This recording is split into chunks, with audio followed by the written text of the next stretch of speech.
শত্রু।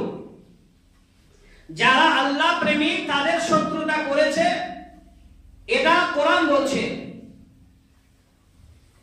সে একদিনকে হঠাৎ গির্জার ভেতরে, যেমন মসজিদের ভেতরে আমি কোরআন নিয়ে আপনাদের সামনে বক্তব্য রাখছি, রসুলের জীবনী নিয়ে আমি বক্তব্য রাখছি, পরকাল নিয়ে বক্তব্য রাখছি, ঠিক এইভাবে ওই পাদ্রী ওই গির্জার ভেতরে বক্তব্য রাখতে রাখতে সেদিন বলেছিলেন কোরআন অসত্য, হাদিস বলে কিছু নেই, কোরআন বলে কিছু নেই, নবী বলে কিছুই নেই, ইসলাম বলে কিছু নেই, পরকাল বলে কিছু নেই।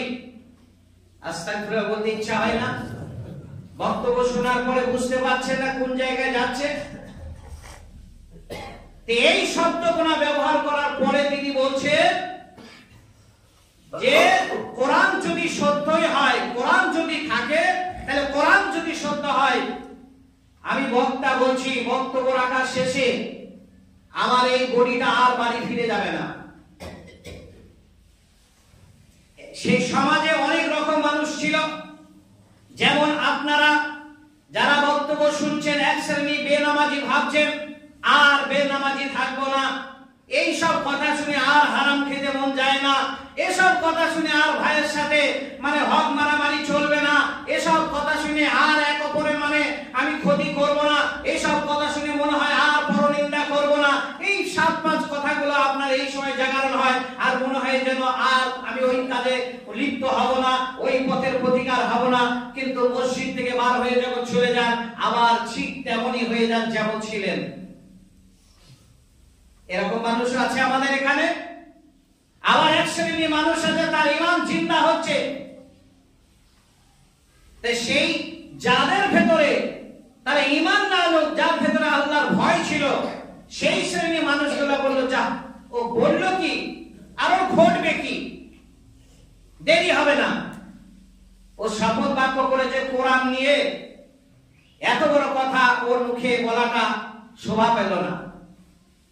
আবার এক শ্রেণীর মানুষ বলে হ্যাঁ ঠিকই বলেছে, কোরআন আবার কি, ইসলাম আবার কি, এই মরার পর আবার জিন্দা হবে, এই মানা যায়, এসব বানাওয়াটি কথা, ভিত্তিহীন কথা এক শ্রেণীর মানুষ বলছে। তবে যাদের ভেতরে আল্লাহ ভয় ছিল, পরকাল নিয়ে যারা মানত, ঈমান আনলো, যেমন আমাদের বেনামাজিদের বিশ্বাস আছে নামাজ তারা না পড়ুক, তারা জানে কবরে আমাদের হিসাব হবে। কথায় কথায় বলেই দেয় ভাই তুমি নামাজটা পড়ো, কবরে হিসাবটা দেবে কি? তা তুই আমার কবরে হিসাব দিবি নাকি? আমার কবরে কি তোকে দেওয়া হবে নাকি? তাই তো আমাকে জ্ঞান দিচ্ছিস, আমার কবরে আমি হিসাব দেবো, তোর কবরটা তুই ঠিক কর। এরকম বেনামাজিরা উত্তর দেয়, মনে করে আমি বাহা বাহা। এটা কত জঘন্য নোংরা কথা জানা নাই তার। একটু অনুতপ্ত হলো না, দুঃখ প্রকাশ করলো না, ঠিক আছে ভাই করতে পারিনি, ভুল হয়েছে, অন্যায় হয়ে গেছে, সবই যখন হয়েছে এটা পারছি না, ঠিক আছে করব, ঠিক ছিল। এবার বক্তব্য শেষ করলেন। বক্তব্য যখন শেষ করে এবার গুটি গুটি পায়ে চলে যাবে, যখন বাড়ির দিকে রওনা হলেন ওই গির্জা থেকে, যখন ওই পাদ্রী বক্তব্য শেষ করে নিজের বাড়ির দিকে চলে যায়, যেতে যেতে যেতে যেতে একটা গ্রাম থেকে আর একটা গ্রামের মধ্যস্থলে একটা পানি যাওয়ার ড্রেন বা নালা ছিল। ওই পানি যাওয়ার নালাটা যখন প্রতিদিনের ন্যায় আজও যখন পার হতে গেছে, ডান পাটা যখন সামনে দিয়েছে, ওই পাদ্রী বক্তা ভেবে নিল প্রত্যেকদিন আমি যেভাবে এখানে অতিক্রম করি, যেভাবে নালাটা আমি পার হয়ে চলে যাই, আজও আমি ওইভাবে চলে যাব। কিন্তু বেটা জানা নেই আমি গির্জার ভেতরে শপথটা কি করেছি যে কোরআন যদি সত্য হয়, পরকাল বলে যদি কিছু থাকে, তাহলে আমি বক্তব্য শেষ করে আমার বডিটা আর আমার আত্মীয় স্বজন দেখতে পাবে না। আমি আর বেঁচে জিন্দা অবস্থায় আমি আর বাড়ি ফিরবো না। এই বেটা ভুলে গেছে শপথ বাক্য। এইবার সেই নালাটা যখনই পার হতে যাবে, তখন ওই ডান পাটা স্লিপকে ডান পাটা পিছলিয়ে তখন করলো কি, ওই নালার ভেতরে পড়ে গেল। এক শ্রেণীর মানুষ দূর থেকে দেখতে শুরু করলো, দেখা যাক ওর কি ঘটে, কোথায় ঘটে, কিভাবে ঘটে আমরা দেখবো। না দেখে আমরা কেউ বাড়ি যাব না। কেউ বাড়ি গেল না। যাদের ভেতরে আল্লাহর ভয় ছিল তারা দেখতে থাকলো। একটা মানুষ 5 থেকে 6 ফুটের মানুষ যেতে যেতে যেতে যেতে যখন জমিনে ধরাশায়, যখন জমিনে পড়ে গেল, ওই মানুষটাকে আর দেখতে পাওয়া গেল না। পানির নালাতে পড়ে গেছে, ড্রেনের উপরে পড়ে গেছে, ওই মানুষটা আর দেখতে পাওয়া যাচ্ছে না। এবার এই পেছন দিক থেকে এই লোকগুলো তখন বিদ্যুৎ গতিতে ছুটতে শুরু করলো। ছুটতে ছুটতে ছুটতে ছুটতে ছুটতে সেই জায়গায় পৌঁছে গেছে।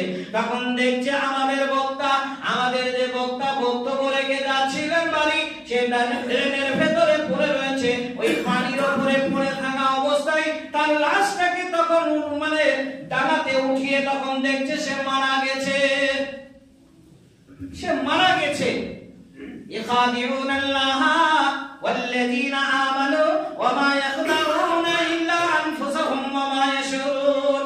কাকে ধোঁকা দিয়েছে বেটা? কাকে ধোঁকায় ফেলবে, কাকে পেঁচে ফেলেছে, কাকে পেঁচ লাগিয়ে দিয়েছে বেটা নিজেও জানে না।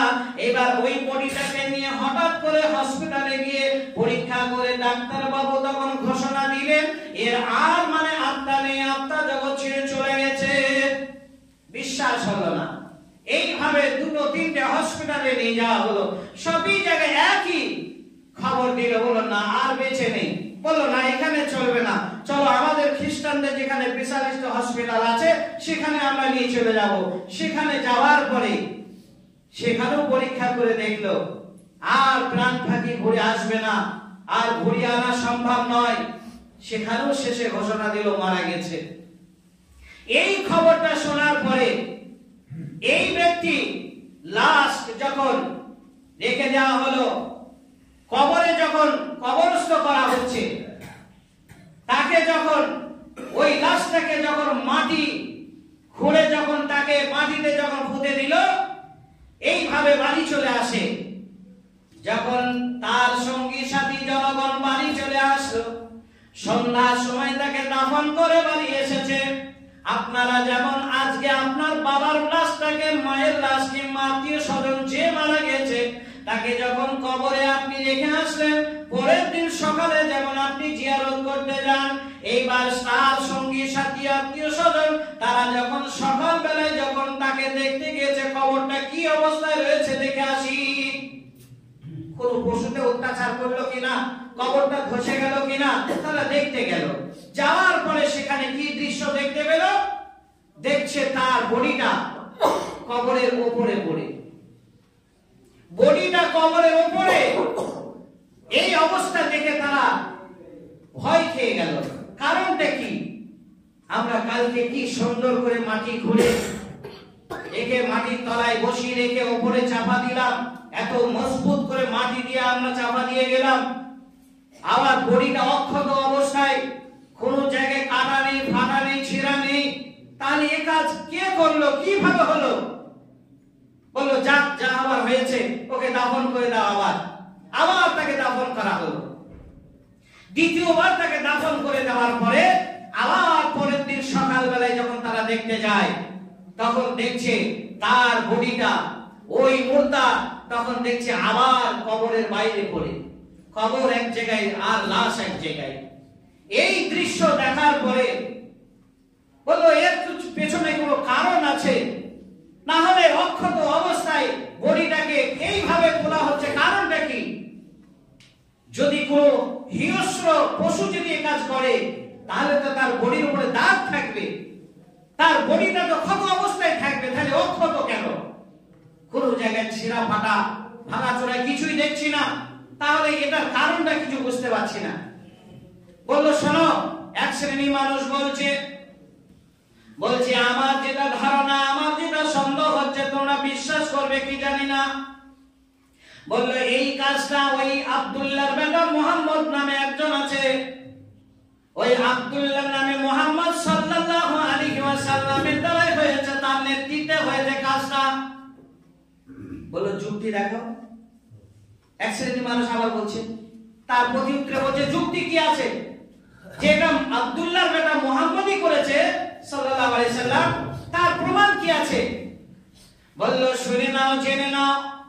তোমাদের কতটুকু জানা আছে আমি জানি না, তবে আমাদের যে বক্তা ছিলেন, আমাদের যে আত্মীয় ছিলেন, আমার ডক্টর টানে যে ভাই বা চাচা ছিলেন, এ কিন্তু জাতিতে খ্রিস্টান হলে কি হবে, এক সময় মুহাম্মদের হাতে হাত দিয়ে কালিমা লা ইলাহা ইল্লাল্লাহ এই কলমা পড়ে আশহাদু আল্লা ইলাহা ইল্লাল্লাহ ওয়া আশহাদু আন্না মুহাম্মাদান আবদুহু ওয়া রাসূল, এটা মেনে নিয়েছে, স্বীকার করেছে। শুধু মেনেই নেয়নি, আল্লাহর নবী জনাবে মুহাম্মদুর রাসূলুল্লাহ সাল্লাল্লাহু আলাইহি ওয়াসাল্লাম ওই পাদ্রীকে, ওই বক্তাকে, তখন বক্তা ছিল না, তবে ওই জাতিতে খ্রিস্টান ছিল, ওই খ্রিস্টানকে আল্লাহর নবী ইসলাম কবুল করার পরে তাকে এত নিকটে রাখতেন, এত মহব্বত করতেন, এত ভালোবাসতেন, যখন জিবরাইল আলাইহিস সালাম যখন ওহী নিয়ে আসতেন, আল্লাহর নবী ওই ব্যক্তিকে ওহী লেখা পর্যন্ত দায়িত্ব দিয়েছিলেন। এই ব্যক্তিটা মুসলমান হওয়ার পরে দ্বিতীয়বার আবার সে মুরতাদ হয়ে যায়, ইসলাম ছেড়ে দিয়ে, ইসলামকে ত্যাগ করে সে আবার খ্রিস্টান হয়ে যায়। ওই ব্যক্তি বলছে শোনে না, মুসলমান হওয়ার পরে যখন আবার মুসলমানের বাইরে যখন চলে আসে, মুসলমানের দড়ি ছিঁড়ে যখন পালিয়ে আসে, তখন মুহাম্মদের রাগ হয়েছে, মুহাম্মদের সাথী তারা রাগান্বিত হয়েছে। সুতরাং এই কাজটা পৃথিবীর কেউ করতে পারে না, একমাত্র আব্দুল্লাহ বেটা মুহাম্মদের এটা নেতৃত্বে ঘটেছে। এইবার এরা বলছে হলেও হতে পারে, হলেও হতে পারে, এটা তো যুক্তি, এটা তো মানে প্রমাণ হয়ে যাচ্ছে। তার দল ছেড়ে যখন চলে এসেছে, অত্যাচার করতে পারে, এক শ্রেণীর মানুষ সেখানে আবার দল, আলাদা একটা দল তৈরি হলো। বলল না না না, উনি কিন্তু এই রকম মানুষ নয়। সুবহানাল্লাহ। বেদিন কি হলে কি হবে, মুনাফিক হলে কি হবে, কাফের হলে কি হবে, তারাও আল্লাহর নবীর উপরে যে পরিমাণ ঈমান রেখেছিল সেই পরিমাণ আমাদের নামাজীদেরই নাই। বর্তমান 2023 সালের নামাজি যারা, এদের সেই পরিমাণ ঈমান আছে কিনা আমার সন্দেহ। আল্লাহর নবীর জামানায় মুনাফিকি যারা ছিল, কাফের বেদিন যারা ছিল, তারা যে পরিমাণ ঈমান রেখেছিল মুহাম্মদ সাল্লাল্লাহু আলাইহি ওয়াসাল্লামের উপরে, বলো না না এই কাজ তার দ্বারা হতে পারে না, উনি এই রকম কোয়ালিটি মানুষ নয়, হতেই পারে না, আমাদের বিশ্বাস হচ্ছে না। দেখো তোমরা কি করতে পারো। মুহাম্মদ সাল্লাল্লাহু আলাইহি ওয়াসাল্লামের কাছে লোক পাঠানো হলো, যাচাই বাছাই হলো, বলল না আমি করিনি, ওয়াল্লাহি আমি আল্লাহর কসম খেয়ে বলছি কাজ আমি করিনি। তাকে আবার দাফন করা হলো, তাকে তৃতীয়বার দাফন করা হলো। দাফন করার পরে আবার আত্মীয় স্বজন সকালবেলায় ওই পূর্বের ন্যায় আবার তাকে দেখতে যায়। আবার কবরটা দেখতে গিয়ে দেখছে কবর একটি জায়গায়, লাশ আর একটি জায়গায়। বুঝতে পারছেন কিছু? একাধিকবার তাকে দাফন করা হচ্ছে, লাশ উপরে থাকছে, মানেটা কি?